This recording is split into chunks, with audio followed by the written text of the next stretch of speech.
TunePocket.com. ચાલો છોકરાઓ, આપણે આગળ વધીએ. આપણે બહુ મજાનો કન્સેપ્ટ લાસ્ટ વિડીયોમાં જોયો હતો, પછી આપણે અગાડી વધીએ. ચાલો હવે અગાડી વધીએ. ટોપિક આપણો આવે છે બંધારણીય ટકાવારી.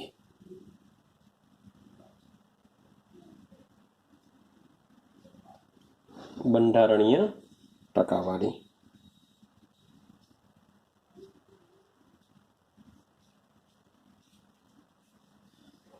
તો ટોપિકનું નામ છે બંધારણીય ટકાવારી. ચાલો હવે તમને માની લો કે કોઈ સંયોજન આપેલું હોય, કોઈ સંયોજન છે તમારી પાસે, તો એ સંયોજનની અંદર પરમાણુ હાજર હશે. સંયોજનની અંદર શું હાજર હશે? પરમાણુ હાજર હશે. તો આ જે પરમાણુ છે એ પરમાણુ સંયોજનમાં કેટલો ભાગ ધરાવે છે, જેને આપણે શું કહેશું? બંધારણીય ટકાવારી કહેશું. માની લો કે એક ઘર છે, એ ઘરમાં ઘણી બધી જગ્યા છે, એ જગ્યામાં 5 મેમ્બર્સ રહે છે. હવે આ 5 મેમ્બર્સ એ જે જગ્યા છે એ જગ્યામાંથી કેટલો ભાગ રોકશે. સમજો કે બહુ મોટી જગ્યા છે, 5 જણા છે, તો એ 5 જણા શું કરશે? પેલી જગ્યાને રોકવાનો પ્રયત્ન કરશે. કોઈ વધારે રોકશે, કોઈ ઓછી રોકશે. તો એને આપણે શું કરીશું? ટકામાં દર્શાવવાનું છે. તો સંયોજનની અંદર પણ જેટલા પણ પરમાણુ રહેલા છે એ પરમાણુ સંયોજનનો કેટલો ભાગ રોકે છે, જેને દર્શાવવા માટે આપણે શું કરશું? બંધારણીય ટકાવારી સ્વરૂપે દર્શાવીશું. ખૂબ જ સિમ્પલ ટોપિક છે, ખૂબ જ સિમ્પલ ટોપિક છે, સમજો. ચાલો આગળ જઈએ. હવે આ બંધારણીય ટકાવારી સમજવા માટે તમારી પાસે શું હોવું જોઈએ? તો યાદ રાખજો, એ લોકોએ 100% તમારી પાસે શું હોવું જોઈએ? અણુસૂત્ર આપેલું હોવું જોઈએ. શું આપેલું છે? અણુસૂત્ર. આ અણુસૂત્રનો ઉપયોગ કરીને તત્વોના ટકા જાણી શકાય છે. આપણી પહેલી સિસ્ટમ છે, આ સિસ્ટમનો આપણે ઉપયોગ કરીશું. ક્લિયર છે? આના કરતાં ઉલટું પણ થઈ શકે છે. તમને એક્ઝામમાં તત્વોના ટકા પણ આપી શકે, એના પરથી શું પૂછી શકે? અણુસૂત્ર પૂછી શકે. ક્લિયર થાય છે? તો આ બે કન્સેપ્ટ આજે આપણે ક્લિયર કરવાના છે કે તમને અણુસૂત્ર આપેલું હોય તો અણુસૂત્રનો ઉપયોગ કરીને તત્વોના ટકા શોધીશું, અને તત્વોના ટકા આપેલા હોય તો એના પરથી અણુસૂત્ર કેવી રીતના શોધી શકાય એની વાત કરીશું. મીન્સ કે આ તમને એઝ અ દાખલા સ્વરૂપે પૂછાશે. તો આનાથી આઈડિયા એવી આવશે કે તમારું સંયોજન કેટલું શુદ્ધ છે, એમાં કેટલી અશુદ્ધિ રહેલી છે, એ પણ આમાં ખ્યાલ આવી જતો હોય છે. રેડી? તો આપણે સમજવાનો પ્રયત્ન કરીએ. H2O માં જાણીએ. ચાલો બરાબર સમજજો કે H2O માં રહેલા તત્વોના ટકાવાર પ્રમાણ જણાવો. તો કેવી રીતના શોધીશું? H2O માં રહેલા તત્વોના ટકાવાર પ્રમાણ. એક સિમ્પલ સૂત્ર આપું છું, સમજી લેજો કે તત્વોના મતલબ કે એલિમેન્ટ્સ, તત્વ મીન્સ કે એલિમેન્ટ્સ, તત્વોના પર્સન્ટેજ. સૂત્ર અહીંયા બધા માટે કોમન લખું છું કે એલિમેન્ટ્સના પર્સન્ટેજ એટલે કે તત્વોના ટકા બરાબર તત્વોનું દર. તમે જે પણ તત્વના ટકા શોધતા હોવ તે તત્વનું દર છેદમાં સંયોજનનું દર. બસ આને ડિભાગમાં ફિટ કરી દેવા. આટલું સૂત્ર કે તત્વના ટકા ઇઝ ઇક્વલ ટુ તત્વનું દર છેદમાં સંયોજનનું દર. બસ આટલું યાદ રહી જશે તો પહેલો કન્સેપ્ટ તમારો ક્લિયર થઈ જશે. દાખલા ગણવા માટે બસ આટલું જ સૂત્ર મૂકવાનું છે. ચાલો હવે આપણે સમજવાનો પ્રયત્ન કરીએ કે કેવી રીતના થશે આ. H2O માં રહેલા તત્વોના ટકાવા પ્રમાણ. તો H2O માં બે પ્રકારના તત્વો રહેલા છે, એક છે હાઇડ્રોજન, એક છે ઓક્સિજન. તમને હાઇડ્રોજન બી દેખાય છે, ઓક્સિજન બી દેખાય છે. હા, તમને પર્ટિક્યુલર જો પૂછે કે H2O માં રહેલા ઓક્સિજન તત્વના ટકાવાર પ્રમાણ આપો, તો માત્ર ઓક્સિજન માટે શોધવાનું. તમને પૂછે હાઇડ્રોજન માટે, તો ખાલી હાઇડ્રોજન માટે શોધવાનું. અહીં મેં લખેલું છે H2O માં રહેલા તત્વોના ટકાવાર પ્રમાણ. તો H2O માં કેટલા તત્વો છે? બે તત્વો છે, તો આપણે બધા માટે શોધીશું. તો લખીએ પહેલા, ચાલો. તો પહેલા લખી દઈશું આપણે હાઇડ્રોજન માટે કે હાઇડ્રોજનના ટકા બરાબર, હાઇડ્રોજનના ટકા બરાબર હાઇડ્રોજનનું લખીશું અહીંયા પરમાણવીય દર. યાદ રાખજો, આણવીય દર નથી લખવાનું, આપણે લખીશું શું અહીંયા? પરમાણવીય દર છેદમાં નીચે શું છે? સંયોજનનો દર. સંયોજન તરીકે છે H2O, તો અહીંયા લખીશું H2O નું આણવીય દર. કેમ ભાઈ અહીંયા આણવીય? કારણ કે H2O અણુ છે. ક્લિયર? માટે H2O નું આણવીય દર. હવે એક વસ્તુ યાદ રાખજો ભાઈ, હાઇડ્રોજન છે કેટલા? બે. બે છે, માટે આપણે ગુણ્યા બે કરીશું હાઇડ્રોજન માટે. નીચે આપણે એવું કંઈ બી કરવાનું નથી, પણ હાઇડ્રોજનની સંખ્યા બે છે, માટે આપણે ઉપર શું કરીશું? ગુણ્યા બે કરીશું.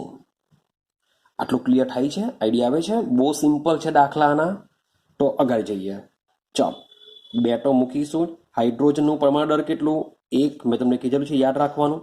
H2O નો આણવીય દર, મેં તમને કીધેલું કે આણવીય દર શોધતા આવડવું જ જોઈએ, કારણ કે એનો ઉપયોગ ઘણી બધી જગ્યાએ થવાનો છે.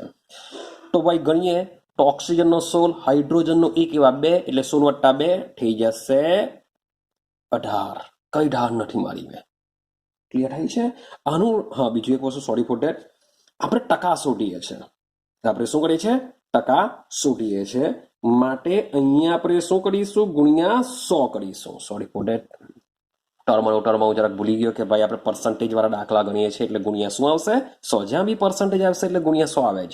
તો અહીંયા બી આપણે શું કરીશું? ગુણ્યા 100 મૂકીશું.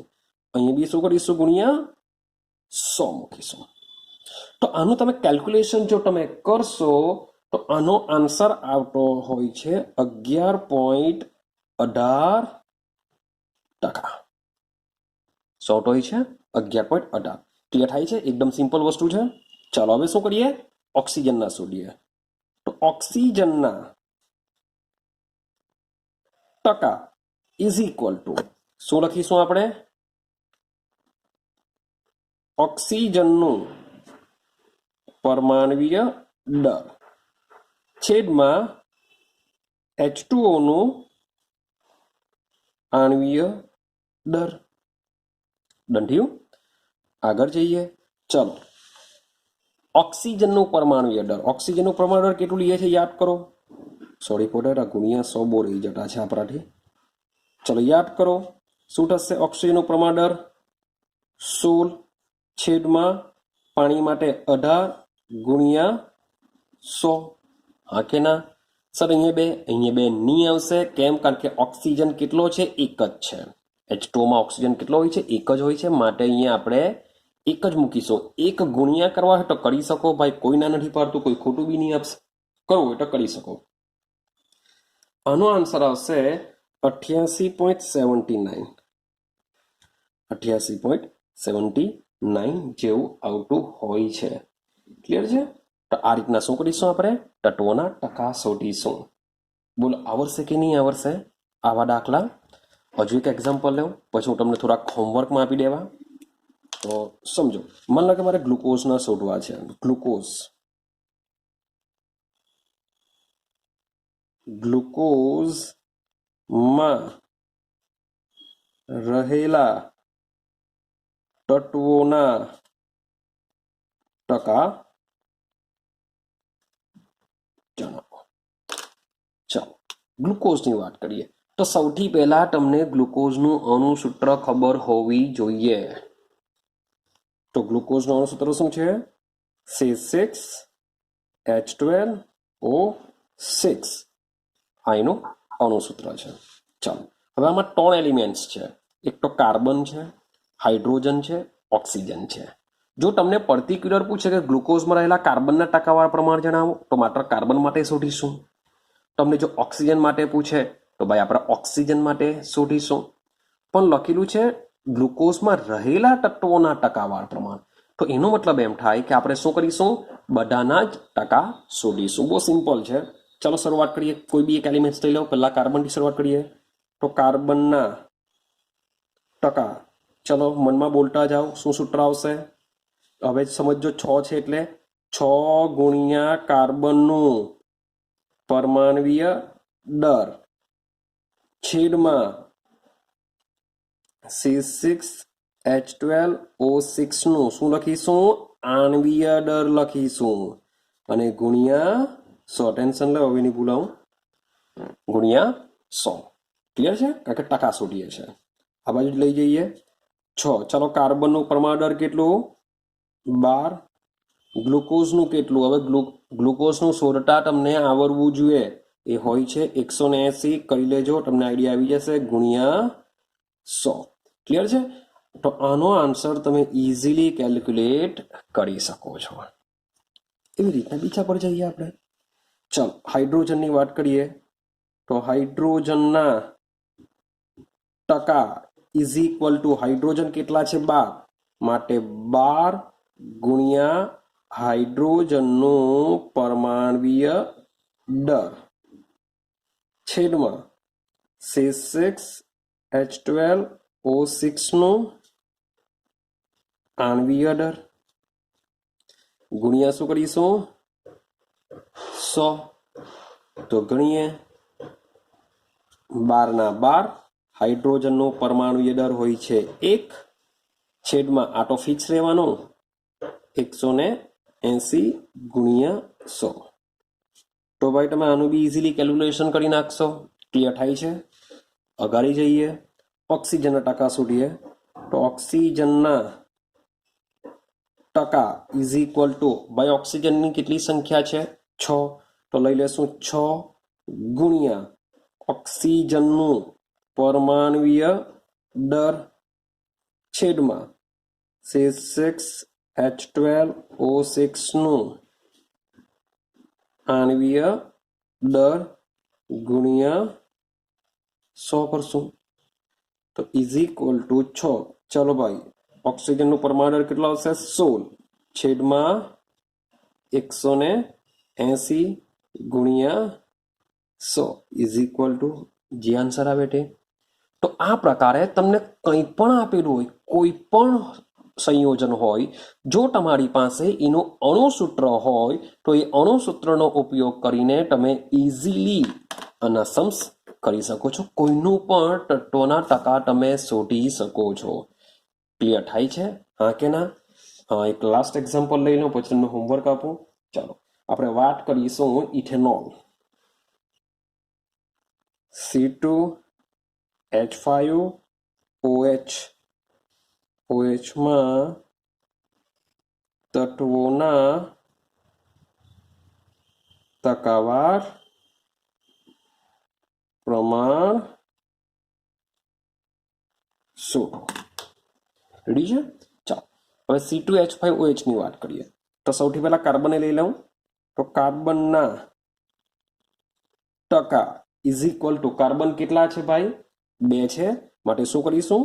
2 ગુણ્યા કાર્બનનું પદર એટલે કે પરમાણ્વીય દર છેદમાં C2H5OH નું શું લખીશું આપણે? આણ્વીય દર લખીશું. C2H5OH નું આણ્વીય દર ક્લિયર થાય છે? ગુણ્યા શું કરીશું આપણે? 100. ચાલો આગળ જઈએ. 2 ના 2 બેઠા. કાર્બનનું પરમાણુ દર કેટલું હોય છે? 12. ચલો C2H5OH નું આણ્વીય દર હોય છે, કેલ્ક્યુલેશન કરજો, 46. કેટલો હોય છે? 46. આ જે બી લેવું છું હું, એના જે એપ્રોક્સિમેટલી જે વેલ્યુ હોય છે તે લેવું છું. ક્લિયર છે? 46 ગુણ્યા 100. તો તમે કેલ્ક્યુલેશન કરશો તો આનો આન્સર તમને જોવા મળશે 52.14. ભાઈ આ જે બી આવશે બધું સમાવશે, ટકામાં આવશે, યાદ રાખજો. કારણ કે આપણે ટકા શોધીએ છીએ, ટકા લખવાનું જરૂરી છે. ત્યાર પછી હાઇડ્રોજનના આવશે. તો હાઇડ્રોજનના ટકા ઇઝ ઇક્વલ ટુ, હવે હાઇડ્રોજન ચેક કરો, અહીંયા છે 5, અહીંયા બી 1 છે, ટોટલ કેટલા થઈ ગયા 6. તમારા સંયોજનમાં જેટલા પણ તત્વ હોય એ તત્વો બધા એક સાથે જ લઈ લેવાના. તો અહીંયા 5 હાઇડ્રોજન, અહીંયા બી 1 છે, ટોટલ 6. તો 6 ગુણ્યા હાઇડ્રોજનનું પરમાણ્વીય દળ છેદમાં C2H5OH નું આણ્વીય દળ ગુણ્યા શું લખીશું આપણે? 100 કરીશું. ક્લિયર થાય છે કન્સેપ્ટ? ચાલો, ઇઝ ઇક્વલ ટુ 6 ગુણ્યા 1 છેદમાં C2H5OH નું આણ્વીય દળ કેટલું છે? 46. તો બેક ટુ 46 એ તો સેમ રહેવાનું, ગુણ્યા 100. તો આ રીતના તમે કેલ્ક્યુલેશન કરશો તો હાઇડ્રોજનના ટકા તમને મળશે 13.13%. શું મળશે? 13.13% તમને મળશે. ચલો, જે બાકી છે ઓક્સિજન. ઓક્સિજનના ટકા ઇઝ ઇક્વલ ટુ ઓક્સિજનનું પરમાણ્વીય દળ. હવે ભાઈ એની આગળ મેં કંઈ જ નહીં લખ્યું, તો તમને ક્વેશ્ચન થવો જોઈએ શા માટે કંઈ નહીં લખ્યું? કારણ કે આખા અણુસૂત્રમાં તમે ચેક કરશો તો ઓક્સિજન કેટલો છે? માત્ર 1 જ છે. તો 1 ગુણ્યા કરવું હોય તો મને પ્રોબ્લેમ નથી. તો આપણે શું લખીશું અહીંયા? C2H5OH નું આણ્વીય દળ ગુણ્યા 100. ચાલો, ઓક્સિજનનું પરમાણુ દળ કેટલું? 16. આઈડિયા છે? 16.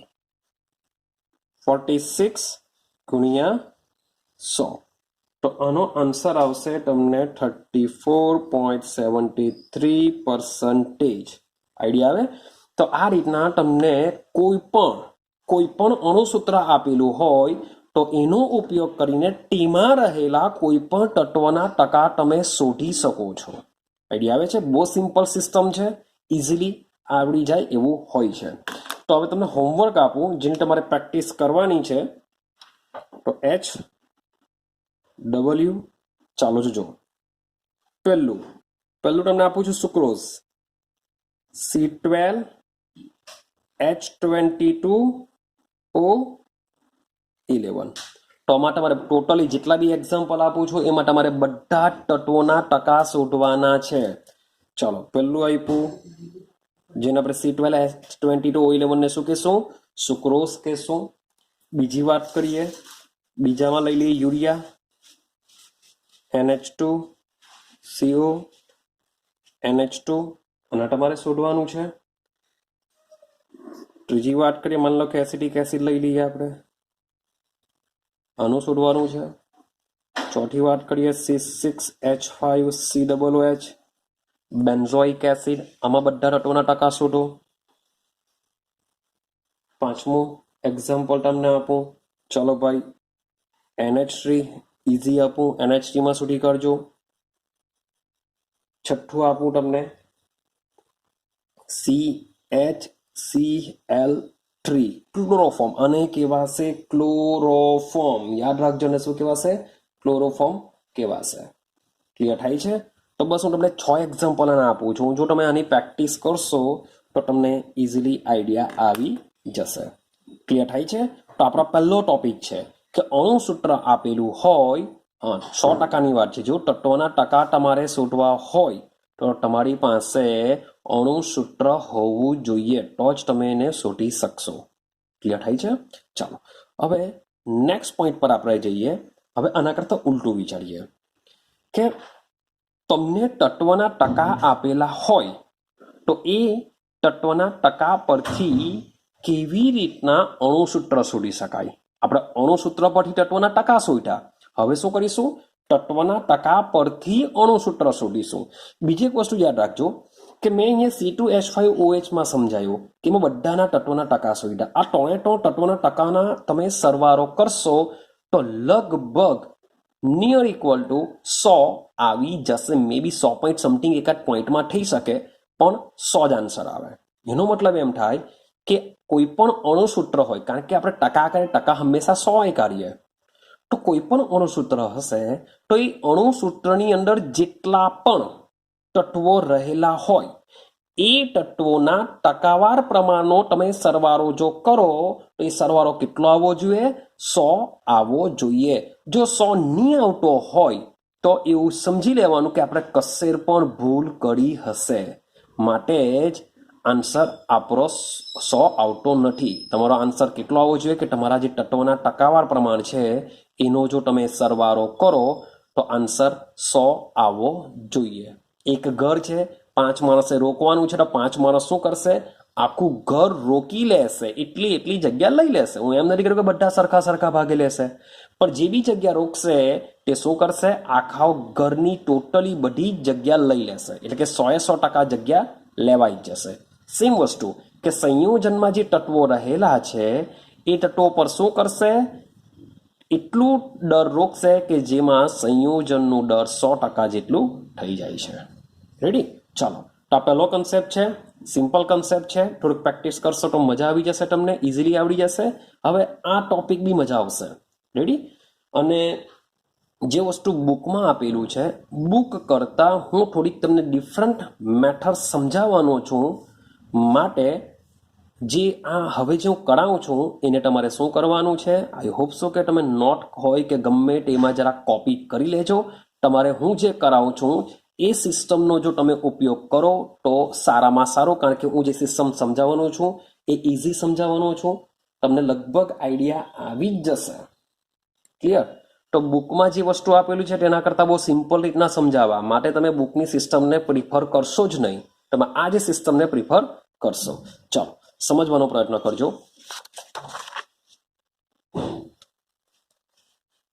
હવે આપણે આગળ જઈએ. તત્વોના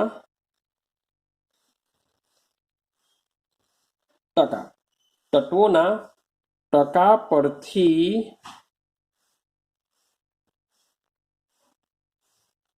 અણુસૂત્ર કેવી રીતના શોધાય. યાદ રાખજો, જ્યારે બી હું એક્ઝામ લેવા હવે ત્યારે એટલું સમજી લેજો કે આ પ્રકારના ક્વેશ્ચન હશે ને હશે જ. તો શું કરશો કે તત્વોના ટકા પરથી અણુસૂત્ર શોધવું હોય તો મારે શું કરવું પડશે? ક્લિયર? ચાલો, તો એનો મતલબ એમ થાય કે તત્વોના ટકા પરથી મારે અણુસૂત્ર શોધવાનું છે. તો સૌથી પહેલા કે તમારી પાસે શું હોવું જોઈએ? તત્વના ટકા હોવા જોઈએ.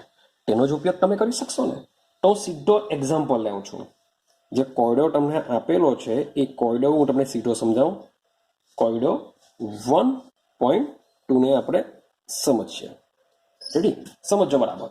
ચાલો, એક સંયોજન છે. હવે સંયોજન કયું છે એ આપણે શોધવાનું છે. તો એક સંયોજન છે જે 4.07% ચલો ભાઈ હાઇડ્રોજન ધરાવે છે. હા કે ના? બુકમાં ઓલરેડી રકમ છે, બેઠી જ છે. 4.07% શું છે? હાઇડ્રોજન.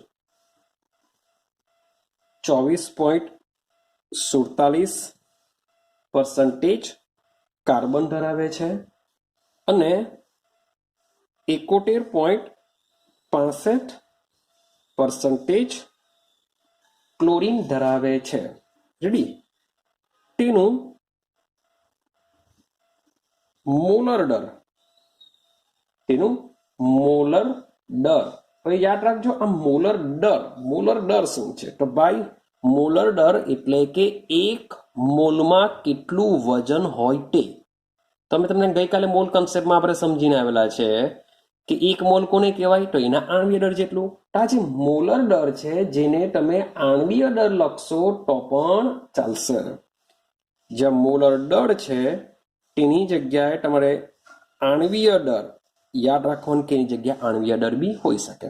તો મોલર દર આણ્વીય દર બંને સેમ થશે. આપેલું છે તમને 98.96 ગ્રામ છે. રેડી? તો પૂછેલું શું છે? પ્રમાણ સૂચક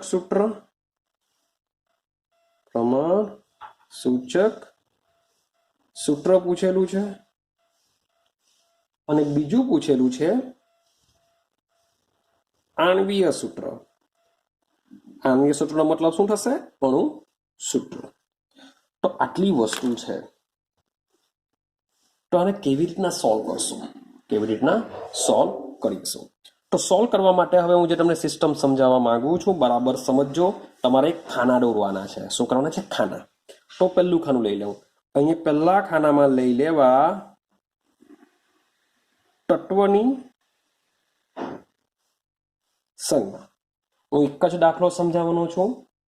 એ દાખલાને બરાબર દિમાગમાં ફિટ કરી દેજો. ક્લિયર છે? સમજજો ને, કારણ કે બુકમાં બી ઓલરેડી તમને શું આપેલું છે? એક જ સિસ્ટમ આપેલી છે. તો આને સમજવાનો પ્રયત્ન કરજો. ચાલો, પહેલું છે તત્વની સંજ્ઞા. બાજુમાં લેશું આપણે તત્વના ટકા. તત્વની સંજ્ઞા, તત્વના ટકા.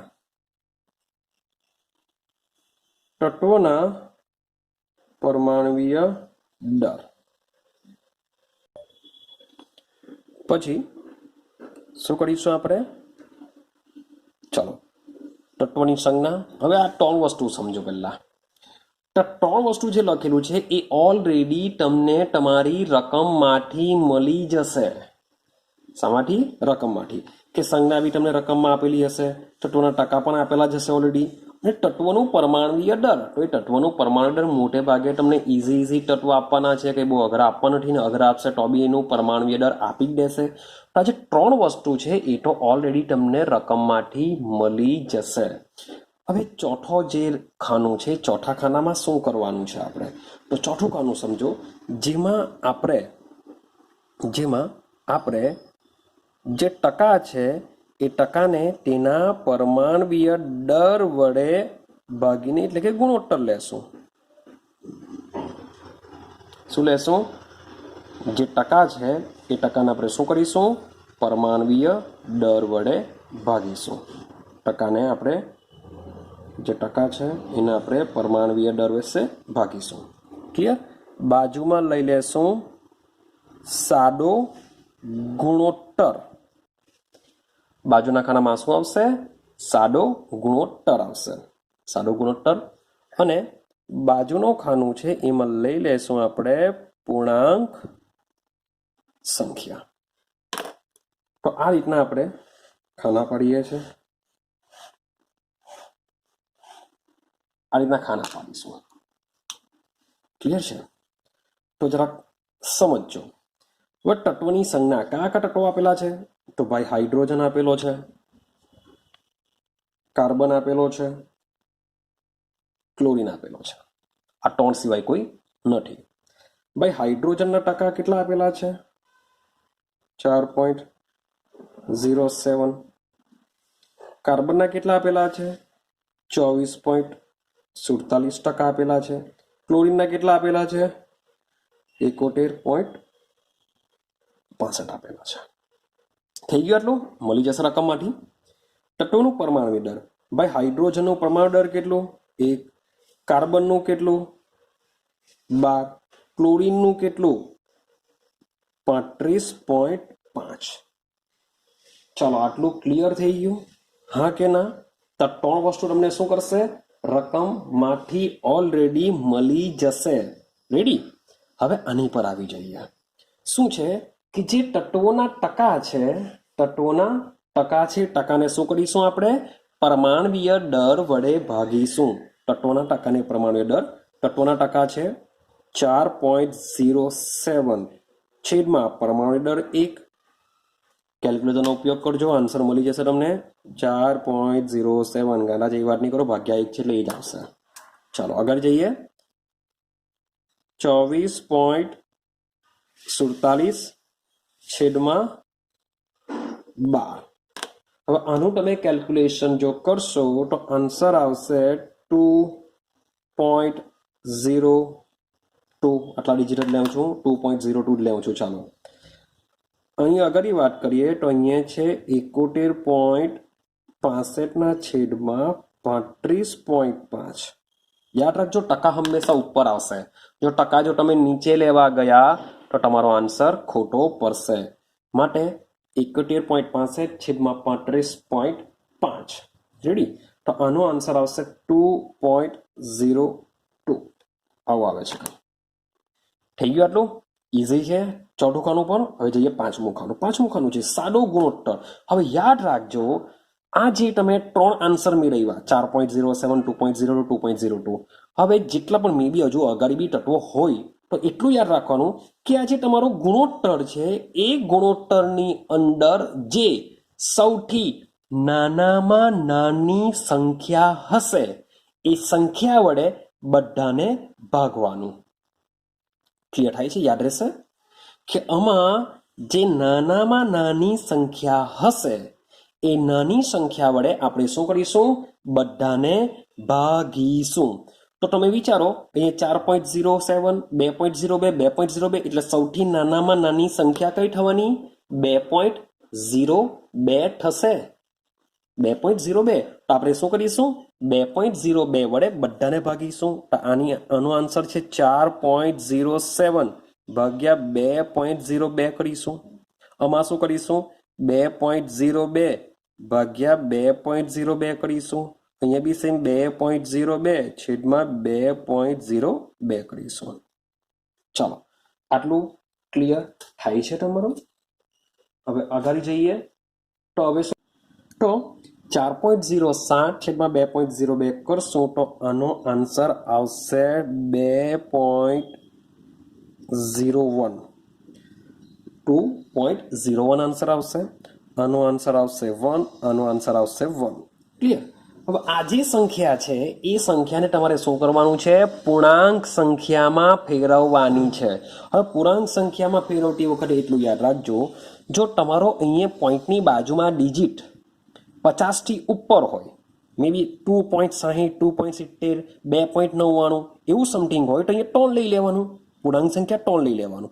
પણ અહીંયા 2.01 છે, મે બી 2.10 હોય, 2.20 હોય તો અહીંયા પૂર્ણાંક સંખ્યા કેટલી લઈ લેવી પડે? 2 લઈ લેવી પડે. હવે અહીંયા તો કોઈ પ્રોબ્લેમ જ નથી, કારણ કે જાતે પૂર્ણાંક સંખ્યા છે, પોઈન્ટમાં કંઈ છે જ નથી. તો અહીંયા લઈ લેવું પડશે 1, અહીંયા લઈ લેવું પડશે 1. બોલો, આટલું ક્લિયર થયું? હા કે ના? હવે આગળ સમજજો. જો આટલું જો તમારામાં કંઈ ભૂલ નહીં હોય તો હવે ઇઝીલી તમારું થઈ જશે. હવે આટલું કમ્પ્લીટ કર્યા બાદ સૌથી પહેલા લખી દેવાનું પ્રમાણ સૂચક સૂત્ર. સૌથી પહેલા શું લખવાનું? પ્રમાણ સૂચક સૂત્ર લખી દેશું. ભાઈ પ્રમાણ સૂચક સૂત્ર કેવી રીતના? કારણ કે આપણે શોધવાનું બી છે, તો તમને શોધવાનું કહે કે નહીં કહે, તમારે 100% પ્રમાણસૂચક સૂત્ર લખવું જ પડે. કારણ કે આણ્વીય સૂત્ર શોધવા કરતા પહેલા, જે આણ્વીય સૂત્ર આપણે શોધીએ છીએ એ શોધવા કરતા પહેલા આપણે 100% પરમાણ્વીય સૂત્ર, પ્રમાણસૂચક સૂત્ર શોધવું જ પડે. તો હવે જો કેવી રીતના આવશે. ભાઈ પહેલું તત્વ કોણ છે? હાઇડ્રોજન. તો લઈ લેવા હાઇડ્રોજન. ચાલો, એના પૂર્ણાંક સંખ્યા કેટલી છે? 2. એનો મતલબ થાય એના પગમાં આપણે કેટલા લઈ લેશું? 2 લઈ લેશું. પછી છે કાર્બન. કેટલી છે? 1. તો તમે 1 લખો કે નહીં લખો એનાથી કોઈ ફરક પડવાનો નથી.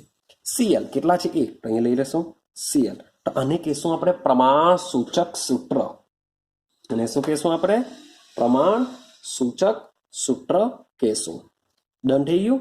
માટે અહીંયા 100% મેં તમને કીધું પૂર્ણાંક સંખ્યા જ આવી જોઈએ. એ પૂર્ણાંક સંખ્યા જે બી આવતી હોય તેના પગમાં મૂકી દેવું, તમને મળી જશે એનું પ્રમાણ સૂચક સૂત્ર. ચલો, પ્રમાણ સૂચક સૂત્ર પરથી શું કરશું? હવે પ્રમાણ સૂચક સૂત્ર જો મળી જાય તો પ્રમાણ સૂચક સૂત્ર પરથી આપણે શોધીશું સૂત્ર દર. આપણે શું શોધીશું પછી બીજા પોઈન્ટમાં? સૂત્ર દર શોધીશું. આ સૂત્ર દર શું છે, કેવી રીતના આવશે? તો જેમ આપણે આણ્વીય દર શોધીએ તે જ પ્રમાણે સૂત્ર દર પણ શોધીશું. કેવી રીતના? તો 2 છે માટે લેશું 2 બ્રેકેટમાં હાઇડ્રોજનનું પરમાણ્વીય દર વત્તા કાર્બનનું પરમાણ્વીય દર વત્તા Cl નું પરમાણ્વીય દર. કારણ કે એ લોકોની સંખ્યા 1 જ છે, તો માટે હું એને આ રીતના લખી કાઢા. ચલો, તો 2 બ્રેકેટમાં 1 કાર્બનનું દર 12 વત્તા ક્લોરીનનો આવશે 35.5. રેડી? તો તમે આન્સર જોશો તો આન્સર આવશે 49 49 आई थिंक सो 5 ગ્રામ જેવું આવવું જોઈએ. એકવાર કેલ્ક્યુલેશન તમે કરી લેજો. મે બી આટલું આવતું હોવું જોઈએ. 5 ને 2 60, 8 9, ચલો આ 5 એટલે 49.5 ગ્રામ જેવું આવતું હોવું જોઈએ. એકવાર તમે કેલ્ક્યુલેશન કરી લેજો. તો આને શું કહેશું આપણે? સૂત્ર દર. હવે સૂત્ર દર જો મળી જાય તો એના પરથી આપણે શોધીશું ગુણક સંખ્યા n. હવે શું શોધીશું આપણે? ગુણક સંખ્યા n ઇઝ ઇક્વલ ટુ આપણે શું શોધીશું? ગુણક સંખ્યા. હવે ગુણક સંખ્યા n શોધવાનું સૂત્ર છે આણ્વીય દર છેદમાં સૂત્ર દર. સૂત્ર શું છે? આણ્વીય દર છેદમાં સૂત્ર દર. હવે આણ્વીય દરની વાત કરીએ તો ભાઈ અણુભાર કેટલો આપેલો છે જે તમને મેં શરૂઆતમાં રકમમાં ઓલરેડી આપી દીધેલું છે 98.96 ગ્રામ. 98.96 ગ્રામ ઓલરેડી આપેલું છે ને આપણે સૂત્ર દર શોધી કાઢ્યું 49.50 અથવા 5 લખો ચાલશે. ક્લિયર છે? આના પરથી તમને આન્સર મળશે 2. એટલે કે n બરાબર કેટલા થઈ જવાનું? 2. આઈડિયા આવી? n બરાબર મને કેટલા મળશે? 2 મળશે. ચાલો હવે ગુણક સંખ્યા જો n મળી જાય તો આપણે અણુ સૂત્ર મળી જશે. કેવી રીતના? હવે આણ્વીય સૂત્ર શોધવાનું સૂત્ર છે કે આણ્વીય સૂત્ર બરાબર પ્રમાણ સૂચક સૂત્ર ગુણ્યા n એટલે કે ગુણક સંખ્યા. તો યાદ રાખવાનું છે આ સૂત્ર બી કે આણ્વીય સૂત્ર બરાબર પ્રમાણ સૂચક સૂત્ર ગુણ્યા n આવશે. તો પ્રમાણ સૂચક સૂત્ર શું છે? પ્રમાણ સૂચક સૂત્ર પર આગળ શોધીને હું C પહેલા લખી દઉં છું CH2Cl અને ગુણક સંખ્યા કેટલી થઈ ગઈ? 2. તો આ 2 શું કરીશું? આ બધાને આપણે ગુણવા પડશે. જો 2 જો બધાને ગુણીએ એટલે C2 2C આગળ 2 નહીં લખવાનું, એના પગમાં લખીશું આપણે. 2 ને 2 4, હાઇડ્રોજન થઈ જશે 4 અને Cl થઈ જશે 2. તો આ તમારું થઈ જશે આણ્વીય સૂત્ર. બોલો આવડશે કે નહીં આવડશે? મીન્સ કે યાદ રાખો આ આણ્વીય સૂત્ર માટે તમારે શું જોવું પડશે? આણ્વીય સૂત્ર શોધવું હોય તો આણ્વીય સૂત્ર શોધવાનું સૂત્ર છે પ્રમાણ સૂચક સૂત્ર. તો એ પ્રમાણ સૂચક સૂત્ર 100% તમારે પહેલા મેં તમને કોષ્ટક જે દોરવાના કીધેલા છે એ પ્રમાણે તમે પ્રમાણ સૂચક સૂત્ર શોધશો. કારણ કે પ્રમાણ સૂચક સૂત્ર હશે તો જ તમને સૂત્ર દર મળશે. તો એ સૂત્ર દર અહીંયા મૂકવાના તો જ. હવે ગુણક સંખ્યા n શોધવા માટે આ જે સૂત્ર છે તો 100% એ લોકોએ આણ્વીય દર આપી દેવું પડશે. જો આણ્વીય દર નહીં આપે તમે સૂત્ર દર તો શોધી કાઢશો, પણ જો તમારી પાસે એ લોકો જો આણ્વીય દર નહીં આપે તો n નહીં મળે ને n નહીં મળે તો આણ્વીય સૂત્ર નહીં મળે. તો એટલું યાદ રાખજો કે જ્યારે પણ તત્વના ટકા આપેલા હોય ત્યારે એ લોકોએ અણુસૂત્ર જો પૂછેલું હોય તો આણ્વીય દર આપવું પડે. પણ જો દાખલો માત્ર પ્રમાણસૂચક સૂત્ર સુધી જ હોય તો માત્ર તમારે શું કરવાનું છે? આટલે સુધી જ કેલ્ક્યુલેશન કરવાનું છે, પ્રમાણસૂચક સૂત્ર સુધી જ. કારણ કે તમને અણુસૂત્ર સોરી ફોર ધેટ ધરતીકંપ આવી ગયેલો હતો. હા તો આપણે અહીંયા હતા. તો તમારે અણુસૂત્ર જો શોધવું હોય તો તમારી પાસે શું હોવું જોઈએ? પ્રમાણસૂચક સૂત્ર અને n હોવું જોઈએ. તો n ની વાત જો કરું તો n શોધવા માટે આણ્વીય દર છેદમાં સૂત્ર દર. એનો મતલબ એમ થાય કે જો તમને દાખલામાં અણુસૂત્ર જો પૂછતા હોય તો 100% તમને આણ્વીય દર આપવું જ પડશે તો જ તમે આણ્વીય સૂત્ર શોધી શકો. જો તમને માત્ર પ્રમાણસૂચક સૂત્ર પૂછેલું હોય તો આ સીધો કોષ્ટકનો ઉપયોગ કરીને આટલું જ ખાલી પ્રમાણસૂચક સૂત્ર કરી દો. આ બધી વસ્તુ કરવાની જરૂર નથી. ક્લિયર છે? તો આ જે દાખલા છે એ 3 માર્ક્સની અંદર બોર્ડની એક્ઝામ મીન્સ કે સ્કૂલની જે એક્ઝામ છે એમાં તમને આવી શકે. મે બી તમને JEE નીટમાં પણ આવા કન્સેપ્ટના કંઈ ને કંઈ વસ્તુ પૂછવું હોય તો પૂછી શકાય. તો બહુ સિમ્પલ છે, એક્ઝામમાં પૂછાય છે તો ભૂલ થવી ન જોઈએ. જો તમને નહીં ખબર પડતી હોય, કોઈ ક્વેશ્ચન હોય તો ભાઈ કોમેન્ટ, વિડીયોની નીચે જે કોમેન્ટ હોય છે એ કોમેન્ટમાં જઈને તમે કોમેન્ટ લખી દેજો, જેથી આપણે એનું સોલ્યુશન લાવી શકીશું. રેડી છે? ચાલો હવે એક ફરીથી પાછો એક મજાનો ટોપિક ભણવાનો વાત કરીએ. એમ તો તમને ઓલરેડી આવડતું હોય છે, એ જ રાહ સમજીએ આપણે. હવે ટોપિક છે આપણો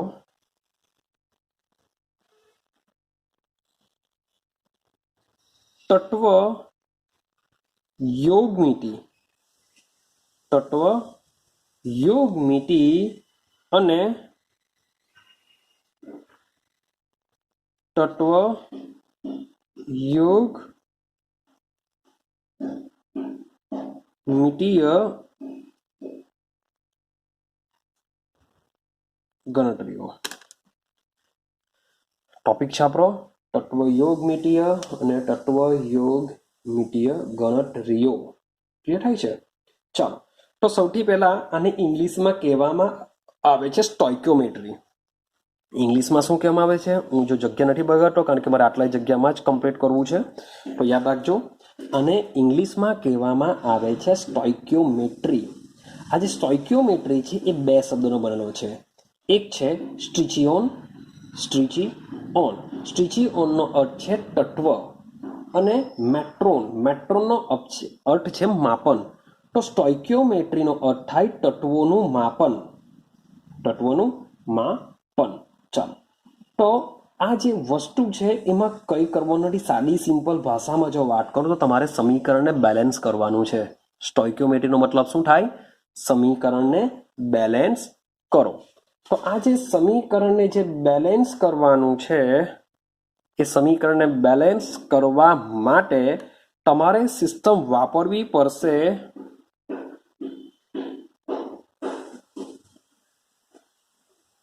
અજમાયશની રીત. શું વાપરવું પડશે? અજમાયશની રીત વાપરવી પડશે. હવે અજમાયશની રીતનો મતલબ શું થાય? ગણતરી કરો અને ભૂલ કરો. આનો મતલબ થતો હોય છે ગણતરી કરો અને ભૂલ કરો. આ એનો મતલબ થાય છે. મીન્સ કે આપણે સમીકરણને બેલેન્સ કરવાનો પ્રયત્ન કરશું તો આપણે શું કરશું? પ્રયત્ન કરીશું. પ્રયત્નમાં ભૂલ બી થશે તો ગણતરીની જગ્યાએ આપણે શું કરીશું? પ્રયત્ન લખીએ કે પ્રયત્ન કરો અને ભૂલ કરો, કે આપણે ટ્રાય કરીશું બેલેન્સ કરવાની, મે બી ભૂલ બી થશે, એને પાછું કેન્સલ કરો અને પાછું બેલેન્સ કરવાનો પ્રયત્ન કરો. ક્લિયર છે? તો આપણે આને સમજવાનો પ્રયત્ન કરીએ. ચાલો આપણે એક્ઝામ્પલ લઈએ. હાઇડ્રોકાર્બનનું દહન. હાઇડ્રોકાર્બનનું દહન કરીએ. હવે એક વસ્તુ યાદ રાખજો કે આ જે હાઇડ્રોકાર્બન છે, હાઇડ્રોકાર્બનનો મતલબ એવો થાય કે એવું સંયોજન કે જેમાં માત્ર કાર્બન અને હાઇડ્રોજન હાજર હોય. તો તમે મિથેન લઈ લો, ethane, propane, butane, pentane, hexane, જે આપણે તમને નામ બોલાવેલા છે એ બધા શું કહેવાશે? એવા સંયોજનો છે કે જેમાં માત્ર કાર્બન અને હાઇડ્રોજન છે. તો એવા સંયોજનને શું કહેશું? હાઇડ્રોકાર્બન કહેશું. તો તમે કોઈ પણ હાઇડ્રોકાર્બન લઈ લો. તમે શું કરો? કોઈ પણ હાઇડ્રોકાર્બન લઈ લેવ તો એ હાઇડ્રોકાર્બનનું જો તમે દહન કરો તો તમને બે જ વસ્તુ મળશે. શું મળશે? પાણી અને કાર્બન ડાયોક્સાઇડ. મગજમાં ફિટ કરી દેજો. તમે કોઈ પણ ગમે તે હોય, જો તો 1 કાર્બન વાળો હોય કે 10 કાર્બન વાળો ડેકેન હોય, કે જો તો બેન્ઝીન હોય. બેન્ઝીન શબ્દ શું છે? આવશે પાછળથી. તો 1 કાર્બન વાળો મિથેન હોય કે 10 કાર્બન વાળો ડેકેન હોય, તમે એનું દહન કરો તો બે જ વસ્તુ છૂટું પડશે, CO2 વત્તા H2O. બધામાં આ જ થાય. તો મને લો કે હું લઈ લઉં છું એક્ઝામ્પલ તરીકે મિથેન. CH4 ભાઈ ગેસ અવસ્થામાં હોય છે. કઈ અવસ્થામાં હોય છે? ગેસ અવસ્થામાં. વત્તા એનું દહન, કોઈનું પણ દહન કરવું હોય તો શાની રિક્વાયરમેન્ટ હોય છે? O2 ની રિક્વાયરમેન્ટ હોય છે. ભાઈ O2 બી ગેસ અવસ્થામાં. એ થાય છે. આગળ જઈએ. બનશે શું? મેં તમને શું કીધું? બે જ વસ્તુ બનશે. ક્યાં CO2 બનશે, ક્યાં શું બનશે? H2O બનશે. ભાઈ CO2 પણ કઈ અવસ્થામાં હોય છે? ગેસ અવસ્થામાં. જે પાણી બનતું હોય છે એ બી કઈ અવસ્થામાં બનતું હોય છે? ગેસ અવસ્થામાં બનતું હોય છે. ચાલો હવે આને સમજવાનો પ્રયત્ન કરીએ અને તમારે બેલેન્સ કરવાનું છે. તો તમને થોડીક ઇન્ફોર્મેશન આપી દઉં કે એરાની જે જમણી બાજુ છે એને નિપજો કહેવાશે, એરાની ડાબી બાજુ એને પ્રક્રિયકો કહેવાશે. તો જેટલા પ્રક્રિયકો હોય અથવા તો જેટલા પ્રક્રિયકોમાં તત્વો છે એટલી જ સંખ્યામાં નિપજમાં રહેલા તત્વો બી હોવા જોઈએ. તો થોડુંક કન્સેપ્ટ તમને કહું, થોડાક મારા નિયમ રૂલ્સ એન્ડ રેગ્યુલેશન કહું. જો આ તત્વ એકલું છે, આ તત્વ કેવું છે? એકલું. આની આગળ તમે ગમે તે કંઈ મૂકશો તો ફરક માત્ર O2 ને પડવાનો છે. પણ માની લો કે આની આગળ તમે ગમે તે મૂકો તો ફરક કોને પડશે? કાર્બનને બી પડશે ને હાઇડ્રોજનને બી પડશે. તો આવા જે એકલા તત્વો છે એ એકલા તત્વોને શું કરવાનું? લાસ્ટમાં બેલેન્સ કરો. એને શું કરો? છેલ્લે એને બેલેન્સ કરવાનો પ્રયત્ન કરો. તે સિવાયના તત્વોને બેલેન્સ કરી દેજો. આ પહેલો પોઈન્ટ યાદ રાખજો. મીન્સ કે આવું કોઈ બુકમાં એવું લખ્યું નથી, પણ આપણે ઇઝીલી બેલેન્સ થઈ જાય એવા પ્રયત્નો, એવા નિયમ બનાવીએ છીએ. બીજી વસ્તુ યાદ રાખો. ચાલો, બીજી વસ્તુ એવું છે કે મોટે ભાગે હાઇડ્રોજન અને ઓક્સિજન સિવાયના જે તત્વો છે એને પહેલા બેલેન્સ કરો. હાઇડ્રોજન અને ઓક્સિજન સિવાયના તત્વોને પહેલા બેલેન્સ કરો. હવે સમજો, ચાલુ કરીએ આપણે. બરાબર સમજી લેજો. એક એક્ઝામ્પલ સમજાવું છું. આ કે અહીંયા કાર્બનની સંખ્યા કેટલી છે? જો એક જ છે, એક જ છે. નિપજ બાજુ ચેક કરો. કાર્બનની સંખ્યા અહીંયા બી કેટલી છે? એક. મીન્સ કે બંને બાજુ કાર્બન કેવા છે? સિમિલર છે, એક એક છે, બેલેન્સ છે. આગળ જઈએ. હવે રહ્યા તત્વો કોણ? Hydrogen, oxygen. આ બાજુ બી હાઇડ્રોજન ઓક્સિજન છે. હું હાઇડ્રોજન પર આવી જાઉં કારણ કે ઓક્સિજન ના પડેલી છે મેં તમને. હવે આ બાજુ હાઇડ્રોજન ચેક કરશો તો હાઇડ્રોજનની સંખ્યા છે 4. ભાઈ આવું તમારે લખવાની જરૂર નથી. આ તો હું તમને ખાલી સમજાવવા માટે કહું છું.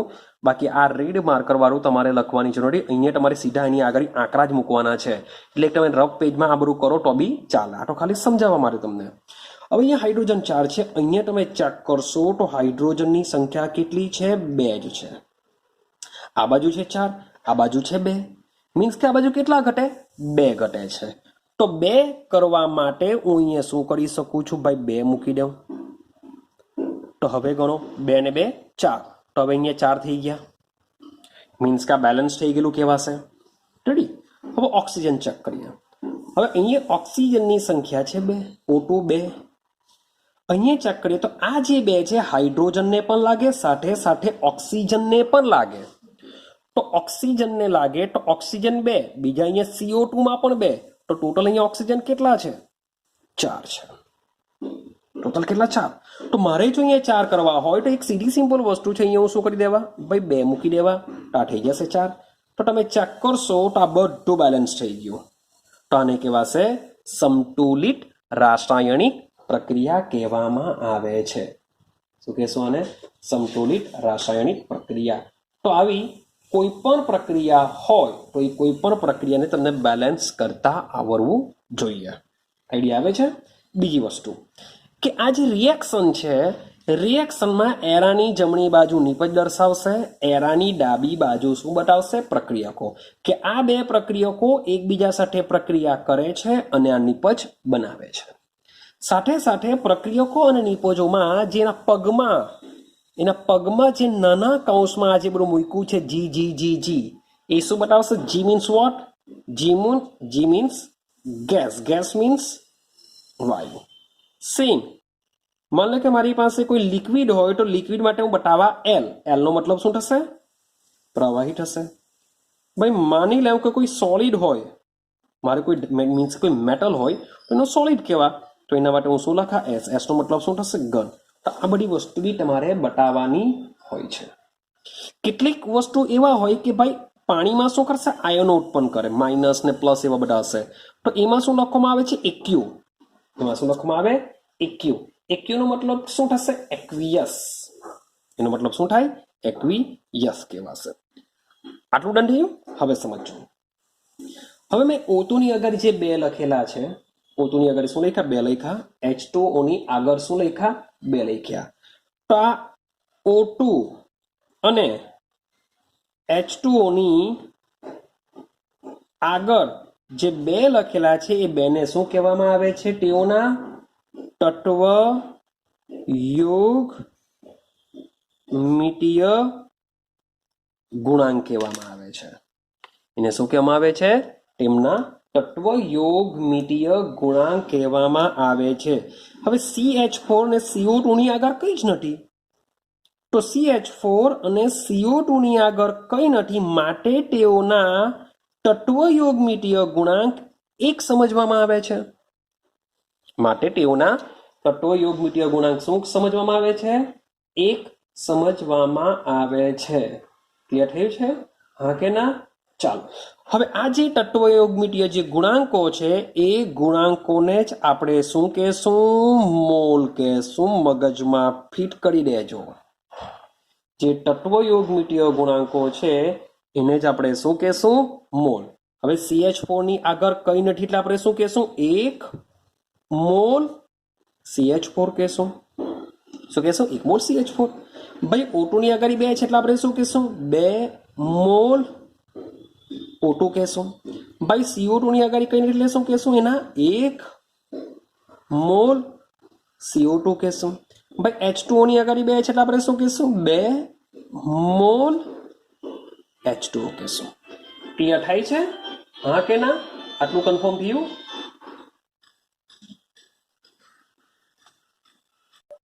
ચાલો, તો આનો મતલબ એમ થાય, યાદ રાખજો, બહુ કામનું છે, કે રિએક્શનની તમે સંતુલિત એકવાર કરી દીધા બાદ, બેલેન્સ કરી દીધા બાદ એની આગળ જે તમે અંક મૂકો છો એ એના શું કહેવામાં આવે છે? મોલ કહેવામાં આવે છે. તો સમજો, આના પરથી એવું લખી શકાય કે 1 મોલ CH4. શું લખી શકાય?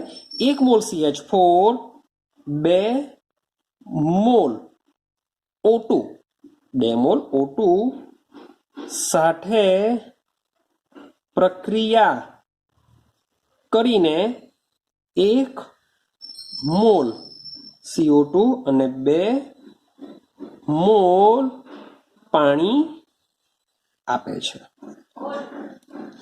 દિમાગમાં ઉતરે છે કે 1 મોલ CH4 2 મોલ O2 સાથે પ્રક્રિયા કરીને 1 મોલ CO2 અને 2 મોલ O2 આપે છે. કારણ કે આ જે કન્સેપ્ટ છે એ કન્સેપ્ટ પરથી તમને JEE લઈ લો, નીટ લઈ લો, સ્કૂલની એક્ઝામ લઈ લો, આમાં ઘણું બધું હેલ્પ થશે. કારણ કે આના જે ક્વેશ્ચન જે નીકળશે ને તમને આઈડિયા આવશે કે યાર શું કરું, કેવી રીતના કરું, કંઈ ખબર નહીં પડશે. માટે સમીકરણ પરથી આ વસ્તુ ઓબ્ઝર્વેશન થાય છે. હવે રિએક્શન મને આપી દેશે કે 10 મોલ જો મીથેન 10 મોલ O2 સાથે પ્રક્રિયા કરે તો કેટલા મોલ પાણી આપે? આવો ક્વેશ્ચન પૂછી કર્યો. મીથેન 10 મોલ O2 સાથે પ્રક્રિયા કરે તો કેટલા મોલ પાણી આપશે? તો આ પ્રકારના ક્વેશ્ચન હોય છે. તો એ લખી શકીએ કે ભાઈ 2 મોલ O2 દ્વારા 2 મોલ પાણી બને, તો 10 મોલ O2 દ્વારા કેટલા મોલ પાણી બને? આઈડિયા આવે છે કંઈ? તો આવા ક્વેશ્ચન હોય છે. માટે સમીકરણ જો તમે બેલેન્સ કરો તો એના પરથી ઘણું બધું શીખવાનું છે. રેડી? તો આટલું ક્લિયર થયું? હવે સમજો, હવે કોઈનો પણ 1 મોલ હોય, યાદ રાખજો, કોઈનો પણ 1 મોલ હોય તો એ એના શું હોય છે? આણ્વીય દર બરાબર હોય. કોઈનો પણ 1 મોલ શું હોય? એના આણ્વીય દર બરાબર. એટલે કે વાત કરું CH4 નો 1 મોલ, જો 1 મોલ હું CH4 ની વાત કરું તો CH4 કેટલું થશે? 12 ને 4 16. તો 16 ગ્રામ આણ્વીય દર બરાબર 1 મોલ કહેવાય. સેમ O2 લઈ લો. O2 કેટલા આપેલા છે? 2 મોલ આપેલા છે. તો 2 મોલ O2 નું વજન કેટલું થાય? 1 મોલ હોય તો 32 ગ્રામ. હા કે ના? શબ્દ સમજો, 1 મોલ O2 છે, એક જ મોલ O2, એક ઓક્સિજનનો 16, એવા 2 છે એટલે 32. 1 મોલ માટે 32 ગ્રામ, પણ એવા 2 છે એટલે 32 દુ 2 મોલ માટે 64 ગ્રામ થશે. સેમ CO2 ની વાત કરો તો 1 મોલ CO2 હોય તો એનું વજન કેટલું? એના આણ્વીય દળ જેટલું. 16 દુ 32, 32 વત્તા 12 ભાઈ 44 ગ્રામ. તો 44 ગ્રામ બરાબર કેટલા કહેવાય? 1 મોલ CO2 કહેવાય. ભાઈ 2 મોલ H2O નું વજન કેટલું થાય? 2 મોલ H2O તો 1 મોલ H2O એટલે કે 18 ગ્રામ. એવા 2 છે એટલે 18 દુ 2 મોલ એટલે 36 ગ્રામ થાય. તો તમે વિચારો કે મેં તમને જે આગળનો એક ક્વેશ્ચન કર્યો તેમાં એવું બી પૂછી શકાય હવે કે ભાઈ 54 ગ્રામ O2, 54 ગ્રામ O2 1 મોલ CH4 અથવા તો એનું આણ્વીય દળ આપી દેશે 16 ગ્રામ. તો ભાઈ 54 ગ્રામ O2 16 ગ્રામ CH4 સાથે પ્રક્રિયા કરતા કેટલા ગ્રામ CO2 ઉત્પન્ન કરે? સોરી ફોર ધેટ, કેટલા ગ્રામ CO2 ઉત્પન્ન કરે, કેટલા ગ્રામ H2O ઉત્પન્ન કરે, એવો બી ક્વેશ્ચન હોઈ શકે. મીન્સ કે મોલનું કન્વર્ઝન શામાં કરવું પડશે? વજનમાં કરવું પડશે. મોલનું કન્વર્ઝન શામાં કરવું પડે? વજન. તો યાદ રાખજો એક સૂત્ર, તો મોલ બરાબર થાય વજનના છેદમાં આણ્વીય ભાર અથવા તો પરમાણ્વીય ભાર. મોલ બરાબર શું થાય? વજનના છેદમાં આણ્વીય ભાર અથવા તો પરમાણ્વીય ભાર. આ સૂત્ર છે. મીન્સ કે આણ્વીય ભાર અથવા પરમાણુ ભાર આપણે ખબર છે, શોધી શકીએ છીએ. મે બી મોલ આપેલા હોય તો મોલમાંથી વજન શોધી શકાય, વજન આપેલું હોય તો વજનમાંથી મોલ શોધી શકાય છે. આપણે એના બી ક્વેશ્ચન આપણે કરીશું એટલે ઇઝીલી થઈ જશે. રેડી? ચાલો હવે જોજો આગળ જઈએ. હવે જેનો પણ એક મોલ આપેલા હોય તો એક મોલ બે મેં તમને શું કીધું? એનું આણ્વીય દર જેટલું હોય છે. હવે યાદ રાખજો, મારે જો કદ જાણવું હોય તો એક મોલ એટલે કે 22.4 લીટર કહેવાય છે. આ આંકડો ફિક્સ હોય છે. મીન્સ કે એક મોલનું કદ કેટલું હોય? તો 22.4 લીટર હોય છે. કેટલું હોય છે? 22.4 લીટર. પણ આ જે 22.4 લીટર છે એ હોય છે STPA. 22.4 લીટર શું હોય છે? STPA કદ હોય છે. મીન્સ કે કોઈ પણ એક મોલ હોય, કોઈ પણ, જુએ તો એ સોલિડ હોય, જુએ તો એ લિક્વિડ હોય, વોટ એવર કંઈ પણ હોય, તો એક મોલ પદાર્થ હોય તો એક મોલ પદાર્થનું કદ કેટલું ગણવામાં આવે છે? 22.4. જેમ પેલો કેવું કહેવાય કે એક મોલમાં સંખ્યા કેટલી? તો એક મોલમાં સંખ્યા કેટલી? 6.022 × 10⁻23. આ સંખ્યા ફિક્સ છે. તે જ પ્રમાણે એક મોલમાં કદ કેટલું? STPA 22.4 litre. 22.4 લીટર. પરંતુ એક મોલમાં કદ 22.7 લીટર બી આવી શકે. આ હોય છે NTP. આ હોય છે NTP. STP અને NTP. STP એટલે સંજયભાઈ ઠાકોરભાઈ પટેલ. NTP એટલે નટુભાઈ ઠાકોરભાઈ પટેલ. તો ના, STP નો ફૂલ ફોર્મ થાય સ્ટાન્ડર્ડ ટેમ્પરેચર એન્ડ પ્રેશર.